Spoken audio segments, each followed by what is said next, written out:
We now find ourselves at the head office of Investec Bank South Africa, Sandton, Johannesburg, and it's almost impossible for me to describe the feeling of excitement and the blood that courses through my veins at this particular time of the year, where we head off to London for the world's greatest thoroughbred horse race for colts and for fillies, the Investec Oaks and the Investec Derby, with a whole host of supporting features which include the Coronation Cup, include the Dash, and oh so much more. We're going to be chatting to the international head of Investec Marketing. His name is Malcolm Freed. He's based in London, currently in South Africa, and we would like to find out exactly what makes Investec so truly out of the ordinary.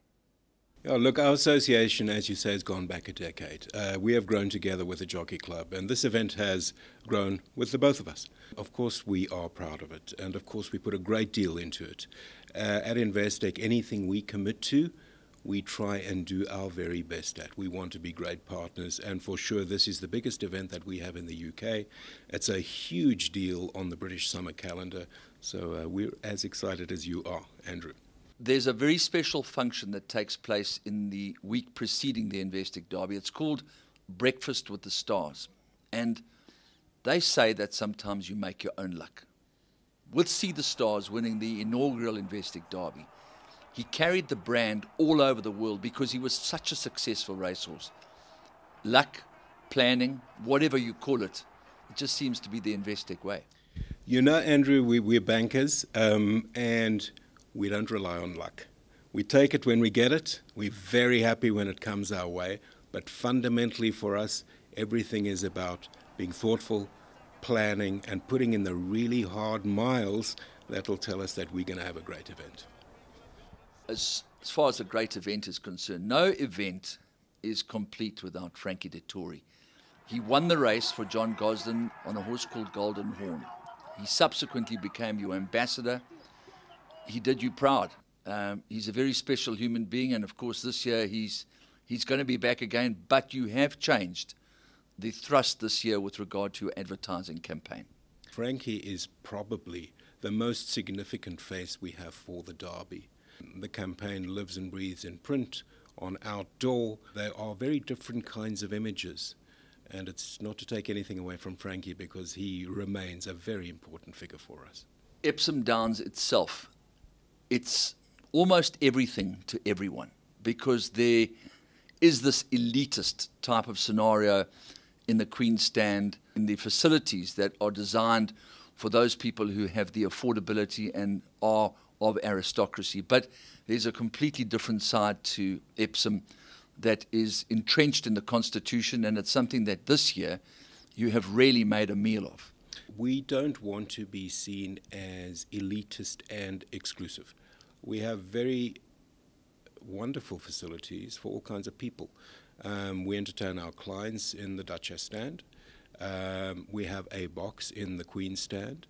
We also have worked with the Jockey Club to activate the hill. We're calling it horseplay, and it should be an amazing, family-friendly, really cool area where people can enjoy themselves. We want everybody who's there to have a really good experience.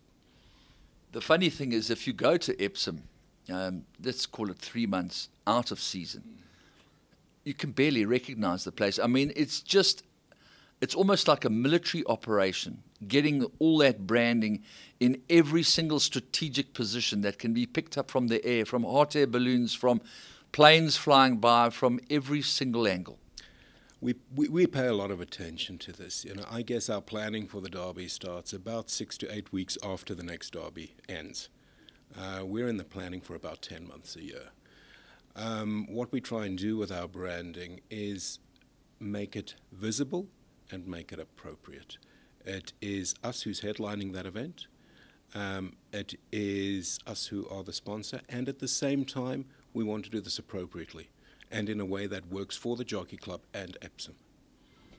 Now the most amazing thing is that destiny, I once heard, is never to be dissected but to be marveled at. And when the man who was directly responsible for initiating this incredible marriage between Investec and Epsom Downs and thoroughbred horse racing gets to have a runner in the race in his very own colours called Young Rascal, I mean, who could ever write such a script? Andrew, it's extraordinary. I don't think Bernard Cantor, who you're referring to, can believe it himself. He's an extraordinary man. He's a great businessman. He's been a great banker. He's also a great participant in horse racing, and he's also exceptionally humble. He's a very decent human being. He almost can't contain his joy at this happening, and for the rest of us, it's the most extraordinary moment, and we are just thrilled for him. Well, it would be more appropriate than anything that any script could ever cast for him to go out in a blaze of glory in the year of his retirement with the Investec Derby winner. I got to say that's what we really are hoping for. That's what's in our heart, and genuinely we hope that it happens for him.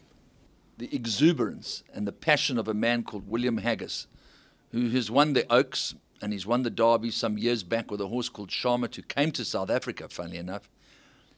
He's the man that gives people advice in the box on the day. I mean, it's amazing what a fantastic season he's had, and he has two legitimate runners in the world's greatest flat race for colts and the world's greatest flat race for fillies. He's got to be feeling pretty good. I mean, he has had a great season. He is going to be there on the day. He's a wonderful chap. He's a wonderful man. And I know Bernard is going to be listening to him, as he often does, as he always does in this case. And we're thrilled to have him there. Bone density tuned to match the test of racing. One way these elite athletes, formed by nature, refined by breeding, and shaped by training, conquer the Derby. The supreme test.